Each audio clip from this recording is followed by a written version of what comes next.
How are you today? I'm fine, and you? I'm fine too. Oke, Berdoa. Kalau belum berdoa terlebih dahulu. Kita berdoa saprak balai. Bismillahirrahmanirrahim.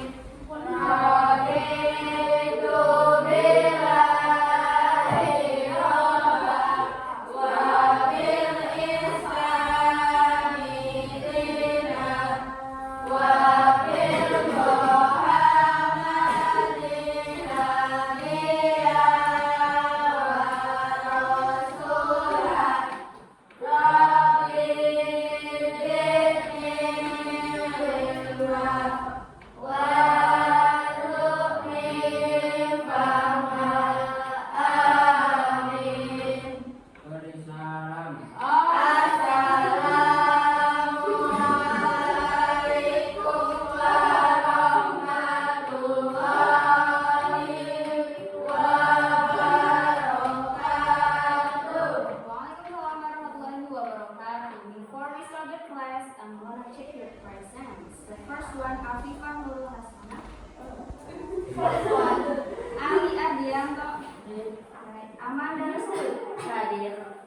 Aprianto. Enggak. Ati Fatimah. Delvin. Putri.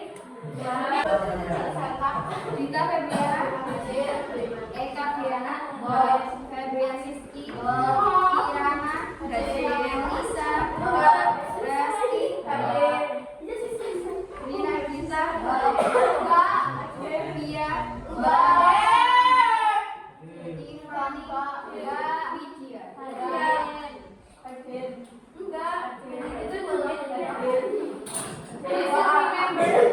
Do you still remember what we learned a week before? Ada yang masih ingat nggak? Minggu lalu kita belajar apa? We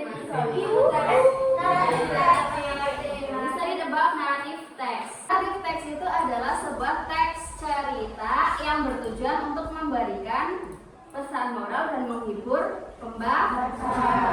Oke, structure dari narrative text yang pertama ada orientasi. Di dalam orientasi di situ berisi apa? Pengenalan terhadap tokoh dan tempat. Yang kedua setelah orientasi apa? Complication, di mana masalah itu muncul ya. Masalah atau konflik. Nah, yang ketiga ada resolution. Biasanya di situ konfliknya sudah mereda, gitu ya. Nah, yang terakhir ada moral. Moral itu berarti pesan moral yang diambil dari cerita tersebut. Nah, di dalam penulisan naratif teks itu ada unsur kebahasaan. Yang pertama apa? Menggunakan simple past untuk menceritakan kejadian yang sudah berlalu atau menceritakan suatu kisah masa lampau. Berarti kan sudah terlewati, ya enggak? Nah, selain dari simple past ada apa lagi? Adverb of time, keterangan waktu yang menunjukkan waktu cerita itu terjadi. Seperti itu ya. Nah, hari ini kita belajar mengenai notice. Tenang lihat, harap tenang, ada ujian. Beringat. Nah, contoh selain harap tenang, ada ujian. Contoh lain, dilarang membuang sampah sembarangan. Nah, jelas sembarangan. Ya. Di sini saudaranya siapa? Dilarang korupsi. Ada lagi. Kalau kita ke Alfa atau ke minimarket kan ada pintu biasanya ya. Nah, staff only. Dilarang masuk. Berarti yang lain selain staff dilarang masuk. Seperti itu, paham?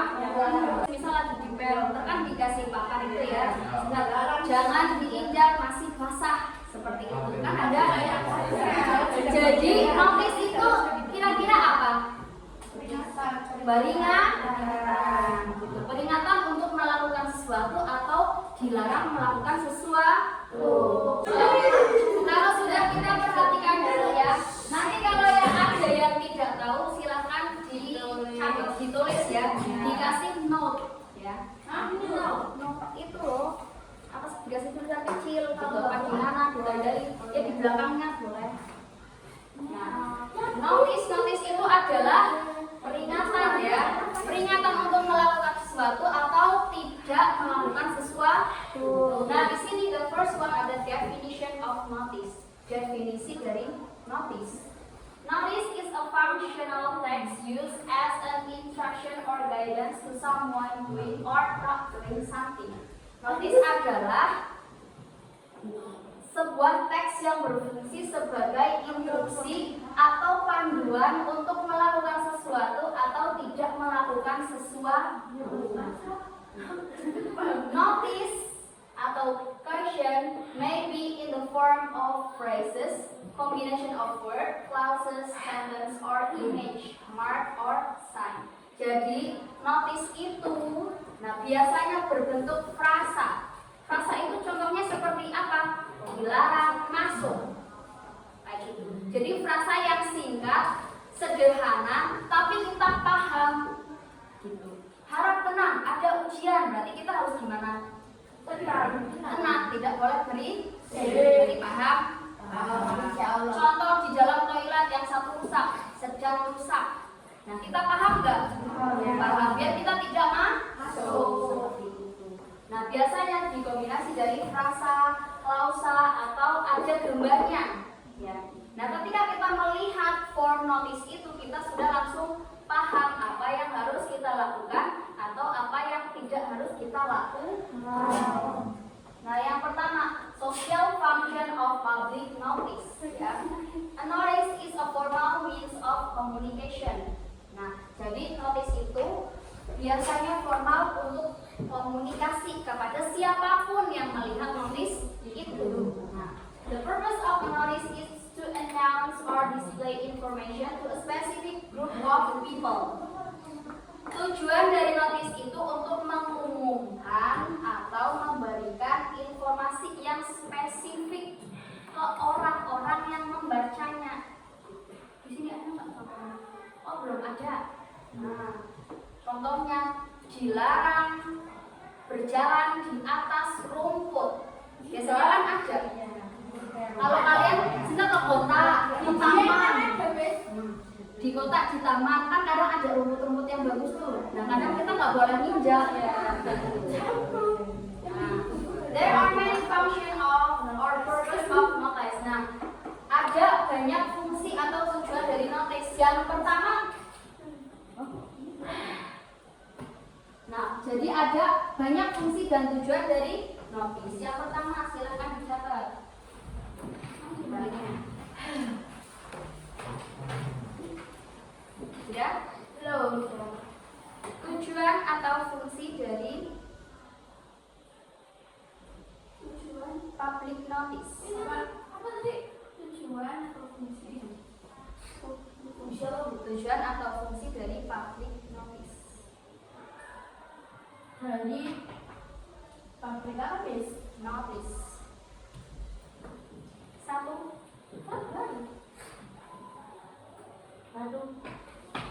Untuk memberikan instruksi.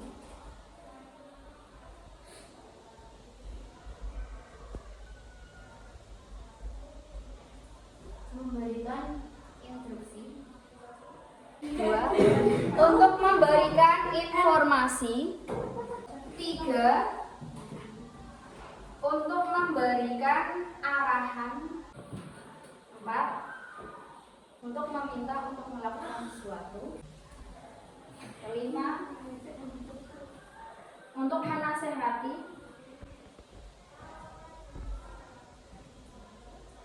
Atau merekomendasikan. Selanjutnya, untuk memberi peringatan.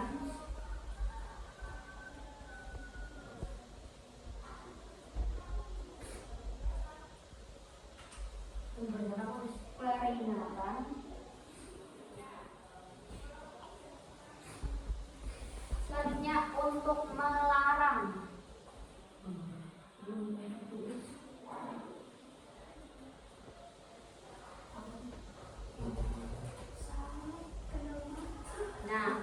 itu adalah social function of public notice. Nah, itu tujuan dari notice itu ya. Nah, tujuannya ada banyak, untuk memberikan instruksi, memberikan informasi, melarang, meminta, kayak gitu ya. Nah, yang selanjutnya ada karakteristik dari notice. Yang pertama short. Short itu pendek ya. Tulisannya itu pendek, tidak banyak. Gitu.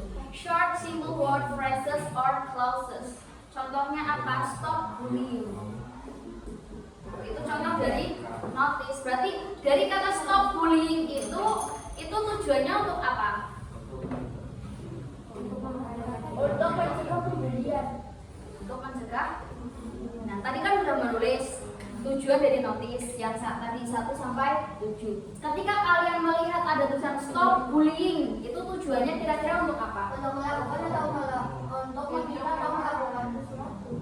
Untuk Untuk memberi peringatan. untuk memberi peringatan, untuk melarang agar tidak ada bullying seperti itu.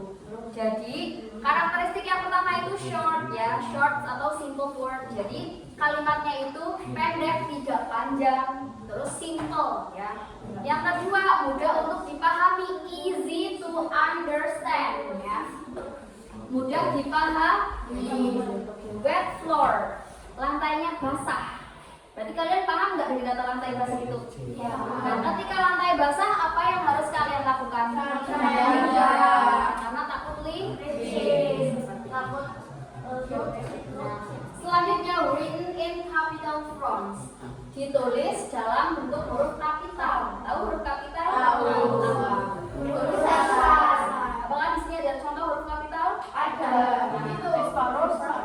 Itu kan. Terus kelas 8 terus iya. Nah, itu namanya huruf kapital. Nah, yang keempat biasanya terdapat gambar ya. Ada gambarnya, entah itu gambar berbentuk apa? Tanda seru atau orang yang kepleset kayak gini ya enggak? Iya, atau tanda silang gitu. Kadang ada tulisan yang tulis don't drink. Terus ada gambar tengkoraknya. Terus ada tanda silang kayak gitu. Narkoba yang biasa. Narkoba. Ya, terus dilarang merokok. Terus ada gambarnya apa? Itu Tengkorak masuk.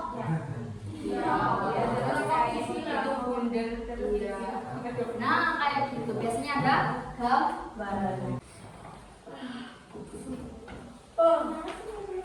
Sudah?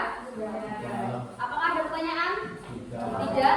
Oke, kalau tidak ada pertanyaan, coba kalian buat masing-masing satu. Notis bebas. Ya sekarang kalian buat dulu di buku. Nanti baru itu apa beli kertas. Yang kertas Kayak sini sampai ya. ya kayak gitu. Oh, ini pakai batu ya. Ya sih, Kalian buat kalimatnya dulu. Nah sekarang karena belum ada apa kertasnya, buatnya yang simpel dulu di buku dulu. Nanti minggu depan baru dikumpulkan ya. Ada yang ingin bertanya lagi? Ya. Sudah cukup jelas? Sudah. Kalau sudah cukup jelas berarti nanti di rumah membuat itu ya, membuat notis ya, dikumpulkan, jangan lupa ya. Diusahakan yang rapi, karena kan lama 1 minggu ya, seperti itu ya. Oke, kalau tidak ada pertanyaan, so today I think that it's over ya. That's all for me for today. Don't forget to study ya. Karena nggak ada salahnya kita belajar. Karena apapun yang kita lakukan belajar itu untuk masa depan kita. Entah masa depan kita baik atau buruk kita kan nggak tahu karena itu takdir.